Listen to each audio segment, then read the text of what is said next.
दोस्तों नमस्कार। कुछ दिनों से आप खबरों के माध्यम से सुन रहे होंगे कि रूस से क्रूड ऑयल पर मिल रहा भारी डिस्काउंट बंद कर दिया गया है। उस समय सभी भारतीय लोगों को यह बात काफी बुरी लगी थी कि जिस भारत ने उसके बुरे समय में उसका तेल खरीद कर साथ दिया, उसी ने समय निकलते ही भारत का डिस्काउंट तो बंद कर दिया, लेकिन वही डिस्काउंट वह चीन को लगातार दे रहा है। और ज्यादा गुस्सा भी इसी बात का था कि रूस हमारे साथ भेदभावपूर्ण बर्ताव कर रहा है और उसकी यह हरकत बिल्कुल नाजायज थी, क्योंकि रूस भारत के साथ खेल खेलना चाहता था। दरअसल पिछले कुछ महीनों से भारत रूस से इतना ज्यादा तेल खरीद रहा था कि हम अपनी जरूरत का 35 से 40% सिर्फ रूस से इंपोर्ट कर रहे थे।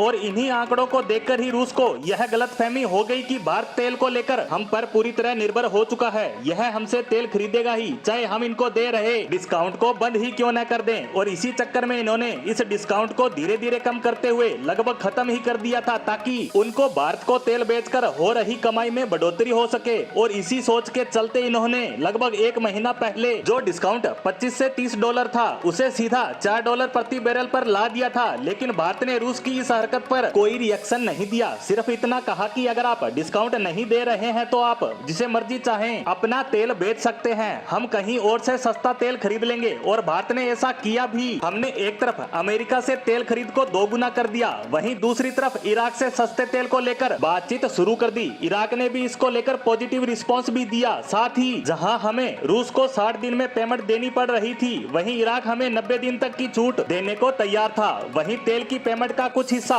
वह रुपए में लेने को भी तैयार था। यानी हमें रूस के मुकाबले उतना अच्छा डिस्काउंट तो नहीं मिल रहा था, लेकिन ओवरऑल देखें तो यह एक अच्छा ऑफर था। लेकिन यहाँ भारत डिस्काउंट को नहीं देख रहा था, बल्कि बात रूस को मैसेज देने की थी। साथ ही पूरे विश्व को यह संदेश देना चाहता था कि अगर कोई भी देश भारत को झुकाने की कोशिश करेगा या उसे अपने पर निर्भर करने का सोचे और भारत को कठपुतली की तरह यूज करना चाहे, तो यह असंभव है। आज का भारत अपनी शर्तों पर काम करेगा, चाहे इसके लिए उसे थोड़ा नुकसान ही क्यों ना उठाना पड़े। आज का भारत सिर्फ कुछ डॉलर के लिए किसी के सामने नहीं झुकेगा। भारत एक स्वाभिमानी देश है और भारत का यही संदेश रूस तक अच्छी तरह पहुंच भी गया, क्योंकि भारत ने इराक के साथ जैसे ही डील को लेकर बातचीत शुरू की, रूस की तरफ से तुरंत खबर आ जाती है। दरअसल रूस के विदेश मंत्री बयान देते हैं कि भारत हमारा अच्छा दोस्त है और दोनों देशों के बीच व्यापार को लेकर जो भी मतभेद हैं उसको हम जल्द ही सुलझा लेंगे। और इसके साथ ही एक और खबर आई है कि रूस भारत को तुरंत $20 प्रति बैरल डिस्काउंट देने को तैयार है। ऐसा क्यों हुआ? तो रूस को समझ आ गया कि उसकी मोटी कमाई करने की चाल उसी पर उल्टी पड़ गई। साथ ही भारत उससे तेल खरीद कर उस पर जो एहसान कर रहा था, उसकी अर्थव्यवस्था को बचाने में साथ दे रहा था, उसे छोड़कर वह इराक की तरफ रुख कर चुका है। इसीलिए रूस ने भारत जैसे बड़े खरीदार को खुश करने के लिए यह $20 का डिस्काउंट ऑफर दिया है। अब गेंद भारत के पाले में आ चुकी है कि क्या वह